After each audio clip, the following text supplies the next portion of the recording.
good to be here, ladies and gentlemen. It is. Like, the best part of my job is I get to travel and perform for people who I don't understand. They don't understand me. No. Clearly.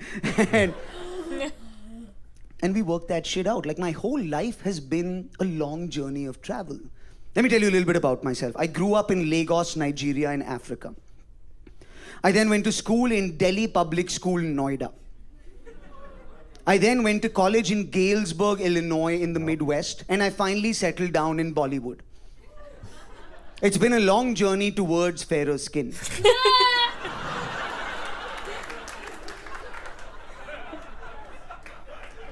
But I'd wanted to come to America. This was my big dream, ladies and gentlemen. The first time I landed in New York City, I was 18 years old. As the sun rose over the Manhattan skyline, I wept. And it had nothing to do with America or the American dream. I had breakfast. Because I grew up in a world of cornflakes, guys. Imagine a universe of endless cornflakes. And not even real cornflakes. That dirty Mohan Mekin's bullshit ostrich feces cornflakes. And then I landed in New York City and somebody gave me cinnamon toast crunch. He's gonna cry. Right? It fucked with my head. Because my brain knew that what I was eating was not cinnamon or toast or crunch. But my heart believed, ladies and gentlemen. Because what was cereal originally? It was just a way to get milk into kids. Right? Make milk interesting for kids. What God did with tits, America did with breakfast cereal. The best version of that transaction. You don't appreciate your American luxury. I went to your supermarket the other day. You have an aisle for cereal. An aisle for cereal. There are countries with apartheid still. You have an aisle. It is 60 feet by 10 feet. That's 600. In Bombay, that's a school, okay? In Africa, that's a university, ladies and gentlemen. And your food looks so good, man. I saw an ad for French fries on TV the other day. Fuck, it should have won an Oscar. I don't know why it didn't. Maybe a black guy made it. I'm not sure, but... Thank you, racist. You know, it was cinematic. There was a golden sunset and a philharmonic orchestra. And the fries fell down in slow motion with like CGI sprinkles of salt. And then there was a chick in a bikini and the fries rappled down the side of the titty really slowly. And you're just watching that going, oh, carbs, carbs, carbs. Potato. Potato. Potato. I shouldn't have done that shit.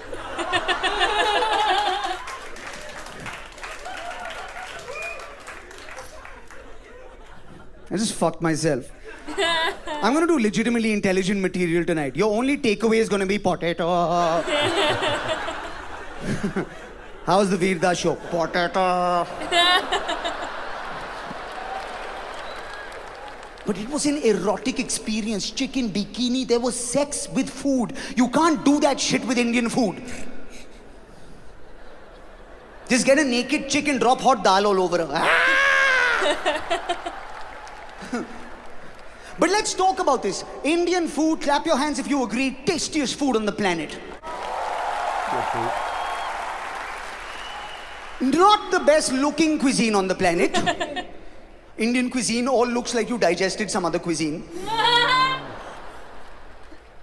Saag paneer for dinner looks like you had Greek salad for lunch. Yeah, close your eyes, really picture it. Indian food is not visual food, ladies and gentlemen. Like, I watch MasterChef Australia. That is visual food, right? Oh, I love what you've done with the plating and the arrangement. It's amazing.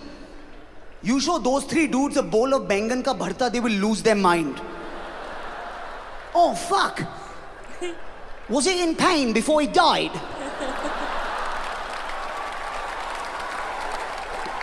Can we make people look at this as a punishment for petty crimes? Like, Indian food is not visual food, it is audible food, ladies and gentlemen.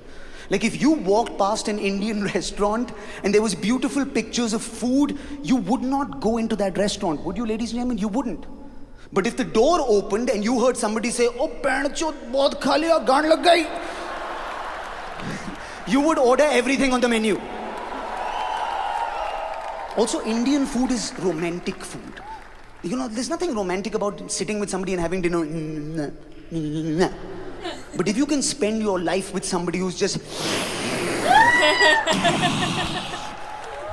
That is true love, ladies and gentlemen. You know, this is why I believe you could never have an Indian Bond villain. Because Bond villains are always eating or drinking something while they say some genuinely badass shit. "Greetings, Mr. Bond. You should not have come here today. Tonight, you die." "Bonsoir, Monsieur Bond. We have been expecting you. Tonight, you die." Indian food? "Yeah, hello, Bond." You should... Fuck it, eat this vindaloo, you'll die. Plus, Bond knows how to fire a gun. Indians are not good with guns. That's why I respect your country. You take entire control of the gun manufacturing process. You manufacture the gun, the bullet, the victim, all in-house. It's kind of cool. Like in India, we don't have guns, so we don't have gun violence, right, guys? No, like, you couldn't have typical American gun shootings in, like, India. You couldn't. Because firstly, in India, you would never find the gay nightclub. Because it's a WhatsApp group. Followed by, like, tea at Raju's house. Or, like, you couldn't shoot Indians sitting in a cinema. You couldn't. Because Indians don't sit still during a Bollywood movie, do we? You know how hard it is to shoot somebody going, "Hey, Salman! Pick up,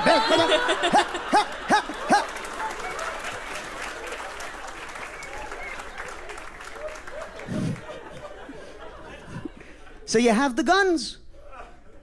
And you're not going to get rid of the guns, I know that, but can you at least change the guns? Or put your own technology into guns. America, you invented the iPhone, well done. That has Siri, well done. It doesn't understand my accent, what the fuck? So, use that shit, Siri for guns. You should have to convince the gun to let you shoot the gun. Can you imagine a terrorist? "Siri! How can I help you?" "I want to kill the infidel." "It sounded like you said you want to sing Jingle Bells." Jingle Bells. Because guns are an audible experience as well, ladies and gentlemen. Right? A sound happens over here, something happens over there. Like the first time I realized this, I saw an American cowboy movie. It's called The Good, the Bad, the Ugly. Do you remember that? Yes? Because they gave the cowboy such good sound effects, right? He used to walk in.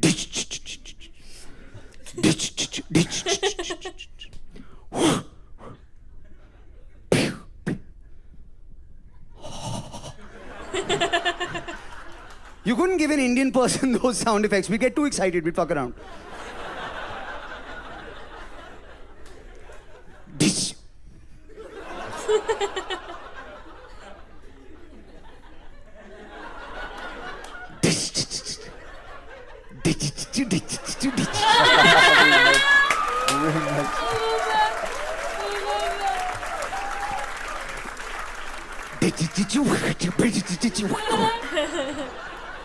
But we're not violent people. This is why you don't have Indian terrorists, ladies and gentlemen. Indians, we would never put a bomb in a building, would we, guys?